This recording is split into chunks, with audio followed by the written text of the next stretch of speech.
अगर हम आज के लाइफस्टाइल की बात करें कि कोई भी प्रॉपर तरीके से रेस्ट नहीं कर पाता है, लाइफस्टाइल इतना फास्ट हो गया है कि सुबह निकले शाम को लेट आए, सोने का भी वक्त नहीं मिल रहा है और कभी कभी खुदा न खास्ता अगर हम अपने नमाजों से दूर रहते हैं तो स्ट्रेसफुल होना तो खैर बनता है। इस स्ट्रेस मैनेजमेंट के बारे में, इस हाइपरटेंशन के बारे में आप क्या कहना चाहें? देखिए, स्ट्रेस मैनेजमेंट ये बड़ा अच्छा टॉपिक है। जी, स्ट्रेस को कैसे दूर करें, how to remove stress from your life. Correct. तो एक मर्तबा एक साहब ने मुझसे कहा, शेख साहब मैं नमाज तो पढ़ता हूँ लेकिन दिल से मैं राज़ी नहीं होता हूँ। मैं नमाज तो पढ़ता हूँ लेकिन दिल में अंदर ख्याल आता है कि हम लोग जो है ये नमाज की वजह से काफ़ी डिस्टर्ब हो रहे हैं। तो मैंने कहा कि भाई आप नमाज पढ़ता? हाँ नमाज पढ़ता हूँ। डिस्टर्ब कैसे हो रहे हैं? देखिए, मैं रिसर्च करते बैठता हूँ, अचानक अज़ान होती है, अब मुझे वो काम छोड़ के जाना पड़ता है। फिर मैं आके ऐसा बैठता नहीं हूँ, असर होती है। फिर आके ऐसा बैठता हूँ, मगरिब होती है। फिर आके ऐसा बैठता नहीं, इशा होती है। ये क्या डिस्टर्बेंस है हमारी लाइफ में? कहीं ऐसा तो नहीं कि हमारे रिसर्च पर असर पड़ेगा? तो मैंने उनको समझाया कि देखो मेरे भाई, जो लोग रिसर्च के फील्ड में होते हैं या किसी भी फील्ड में होते हैं, इंसान की आदत होती है कि जब किसी चीज़ में उसको शौक लग जाता है तो वो लगा ही देता है, दरम्यान ब्रेक नहीं लेता। नतीजा क्या निकलता है कि कसरत से ब्रेक नहीं लेने की वजह से, मिसाल के तौर पे आज के सॉफ्टवेयर कंपनियों के जितने सीईओ है, बड़े बड़े ओहदे वाले हैं, खुदकुशी का, सुसाइड का अगर आप रेट देखेंगे तो बड़े बड़े ऑफिसर खुदकुशी कर रहे हैं। जब तहकीक की गई कि इतने बड़े ऑफिसर खुदकुशी क्यों कर रहे हैं, कोई जो है शहरक पर ब्रेड लगा रहा है, कोई जहर खा रहा है, बाद में देखे तो वो मालदार आदमी है, पैसे वाला आदमी है और उसके घर में भी बच्चे मौजूद हैं, बड़ा ओहदा है। ऐसे ऐसे लोग भी कर रहे हैं खुदकुशी, या बीमार हो जा रहे हैं, या पागल हो जा रहे हैं, शिज़ोफ्रेनिया के मरीज हो जा रहे हैं, या पार्किंसन डिजीज उनको लग रही है, हाइपरटेंशन है, गोलियां खा रहे हैं।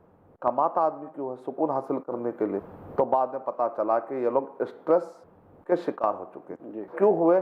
कंटिन्यूसली उसका एक ही रीजन बताया कि बगैर किसी ब्रेक के कंटिन्यूसली काम करने की वजह से होता है। नमाज के लिए हम क्या वाजिब समझ के जाते हैं। तो इस्लाम में स्ट्रेस रिमूव करने के लिए आपको बार बार दरम्यान डिस्टर्ब किया जाता है, क्योंकि इंसान की कैफियत यह है कि जब बिजी हो जाता है तो डिस्टर्ब होना पसंद नहीं करता।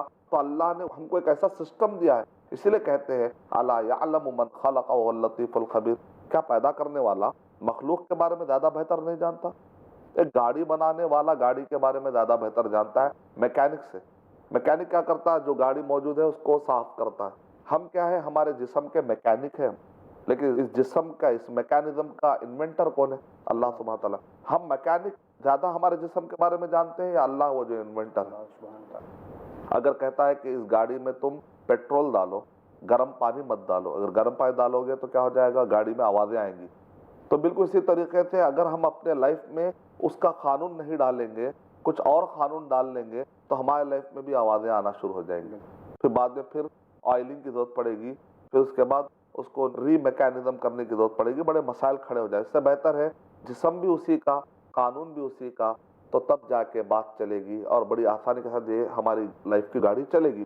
तो स्ट्रेस मैनेजमेंट का हमको फार्मूला मिल गया जब इस्लाम में क्या कहा? तकबीर तहरीमा, अल्लाहु अकबर। तकबीर तहरीमा। अब खाना पीना हराम है, बात करना हराम है। अगर बात करता है किसी से तो जाहिर बात है फिर वो एक सुई नहीं आएगी, हराम है। कह रहे आखिर में क्या कहते हैं? तस्लीम, तहलीलुहा अत-तस्लीम। जब हम सलाम फेरते हैं तब खाना पीना हराम था, बात करना हराम था, अब हलाल हुआ। तो इतनी देर में हम जो सजदे कर रहे हैं, अल्लाह अल्लाह अल्लाह का जिक्र हो रहा है, कुरान पढ़ रहे हैं तो किसका जिक्र हो रहा है? अल्लाह का। सुभान रब्बिल आला कह रहे हैं तो अल्लाह का, अल्लाहु अकबर कह रहे हैं तो अल्लाह। जब बंदा अल्लाह के करीब होता है तो उसकी रूह को क्या मिलती है? ग़िज़ा मिलती है। थकान का ताल्लुक रूह से, बुज़दिली का ताल्लुक रूह से है, हिम्मत का ताल्लुक, ताकत का ताल्लुक, सुकून का रूह से। जब ये रूह को ग़िज़ा मिलती है तो सब चीजें अपने यहाँ पर फिट होती है। जैसे इंसान के जिस्म में आँख है, कान है, दिमाग है, जब ग़िज़ा सही नहीं मिलती है तो आदमी के कान में, आँख में, सर में, हर चीज में दर्द होता है, तकलीफें होती है। लेकिन जब उसका प्रॉपर तरीके से ग़िज़ा खाता है तो जिस्म के हर हिस्से सही रहते हैं। वैसा रूह के भी कुछ हिस्से हैं, जैसे बुज़दिली है, ताकत है, हिम्मत है, सुकून है, ये भी अपने यहाँ पर सही रहने के लिए रूह को ग़िज़ा जरूरी है। एक तो ग़िज़ा मिल गई, एक सुई मिल गई, balance between body, soul and mind. मैंने थोड़े से कंपैरिजन में आपको बताने की कोशिश की। एज ए मुस्लिम मैं बिलीव करता हूँ कि सलाह मेरे लिए सबसे बेहतरीन बैलेंस बिटवीन सोल, माइंड और बॉडी भी है। मैं सिर्फ नहीं कहूँगा कि मैं कर रहा हूँ, बल्कि मैं दावत देता हूँ कि दूसरे लोग भी इससे फ़ायदा उठाएं, जो लोग भी अभी तक नमाज के इस मज़े से वाकिफ़ नहीं है। क्योंकि अल्लाह ताला कुरान मजीद में इरशाद फरमा रहे, हम सेल्फिश बन के नहीं रह सकते कि खाली खुद फ़ायदा उठाएं, लोगों को ना बताएं। नहीं, कुंतुम खैरा उम्मतिन उखरिजत लिन्नास, लोगों के फ़ायदे के लिए हमको निकाला गया है।